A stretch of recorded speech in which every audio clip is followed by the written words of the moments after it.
Have you ever felt that you see the world differently from everybody else in it? I know I have.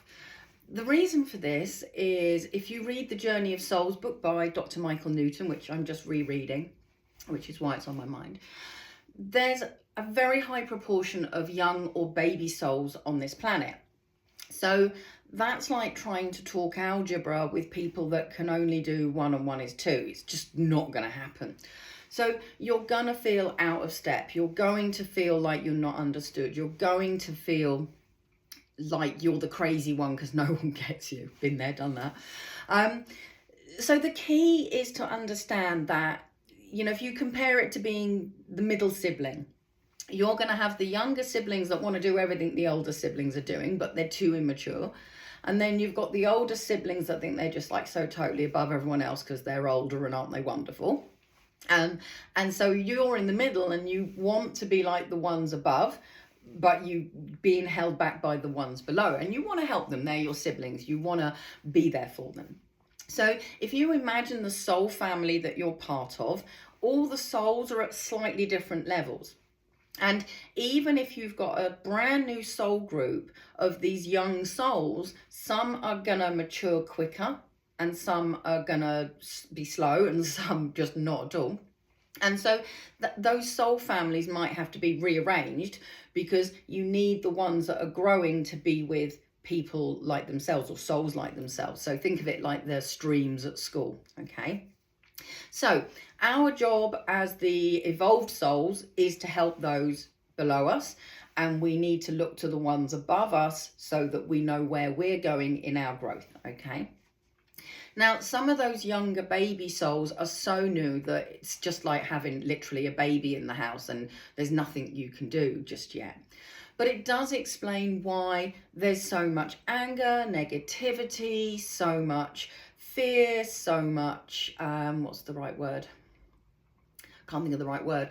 But when you look around us at humanity, there's a lot of self-centeredness. There's a lot of kind of selfishness and a lot of ignorance because the compassion's not there, okay?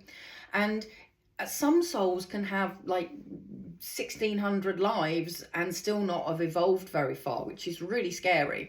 And Michael Newton talks about a soul that's been on the planet for 30,000 years. That's just exhausting to think of. And that soul hasn't evolved very far. But then you get souls that have only had, say, 100 lives and they've evolved really fast.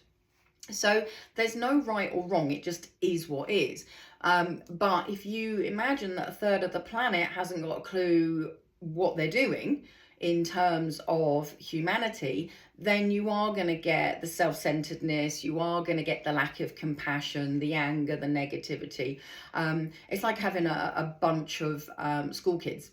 They want to play up, they want to have fun, they're in this new playground, but they don't really get the rules, okay? Now, we've all been there, and what you'll find as the older soul is that sometimes you can interact with these lower souls and sometimes you can't. Sometimes they will listen to you and sometimes they won't. So if you are finding that you're out of step and you need to grow and find your own tribe, then that's great, because the more evolved you are, the more you can help the ones beneath you, okay? And I don't mean that in a judgmental way.